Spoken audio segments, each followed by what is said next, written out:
आज हम करते हैं मॉडर्न हिस्ट्री क्विज। ठीक है, ये हमारा जो है वो मॉडर्न हिस्ट्री का क्वेश्चन है। क्वेश्चन कह रहा है consider the following statements about Thomas Raleigh commission. Statement 1 है the commission was appointed by Lord Curzon.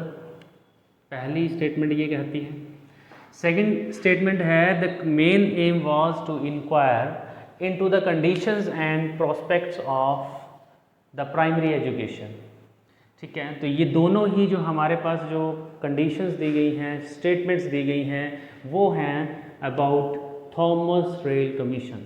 सो इसके लिए जब भी हमें ये क्वेश्चन करना है या इस तरह के क्वेश्चंस करने हैं तो which of the following statements is are correct, हमें जो है वो पूछा गया है करेक्ट। तो हमें ये भी ध्यान देना पड़ता है कि करेक्ट पूछा है या फिर इनकरेक्ट पूछा है।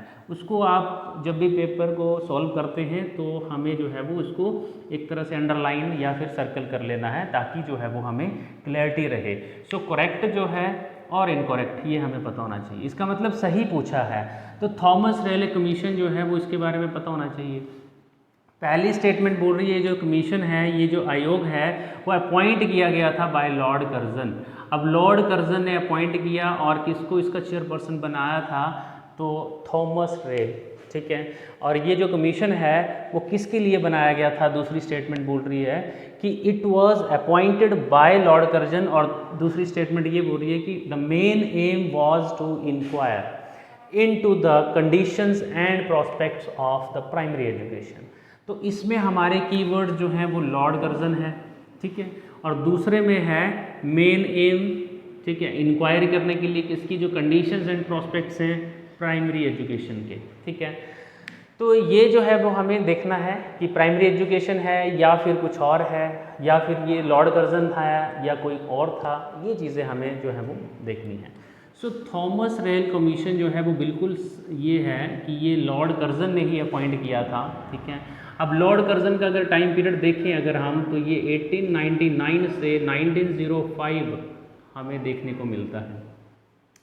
लॉर्ड कर्जन की बहुत ज़्यादा इम्पोर्टेंस है मॉडर्न हिस्ट्री में, क्योंकि यही थे वो जिन्होंने बंगाल विभाजन किया।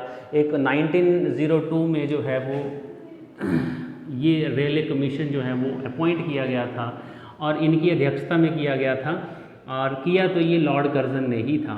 तो पहली स्टेटमेंट यही बोल रही है the commission was appointed by Lord Curzon, तो ये बिल्कुल सही स्टेटमेंट है।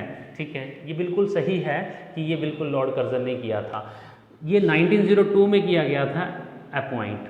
ठीक है, और इसकी जो रिपोर्ट है वो 1904 में आकर के एक यूनिवर्सिटीज़ एक्ट बना था। जब रिपोर्ट आई थी इसकी बाद में, तो फिर जो है वो लॉर्ड कर्जन के ही समय यूनिवर्सिटीज़ एक्ट बनाया गया था। ठीक है, यूनिवर्सिटीज़ एक्ट, तो ये इसी की सिफारिश पे बना था, जिसपे जो है वो कहीं बहुत चीज़ें जो हैं वो बताई गई थी यूनिवर्सिटीज़ के बारे में, हाउ टू रेगुलेट कैसे करनी है वो है, उसमें कैसी कैसी चीज़ें जो है वो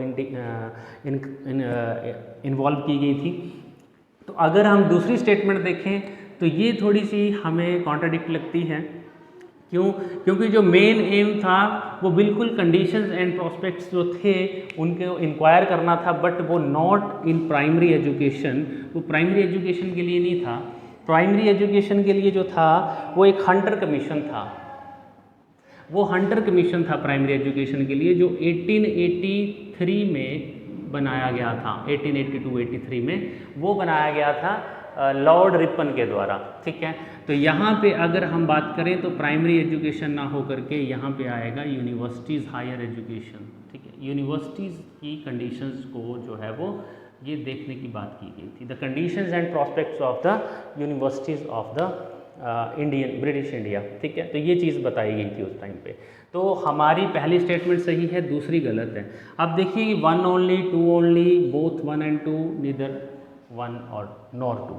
तो इसमें पहली तो ऑप्शन बिल्कुल ठीक है, दूसरी जो है वो सही नहीं है, तो ये नहीं होगा, ये भी नहीं होगा, ये भी नहीं होगा। तो आंसर इज़ ए कि हमारा ये वाला ऑप्शन बिल्कुल सही है। ठीक है जी, थैंक यू।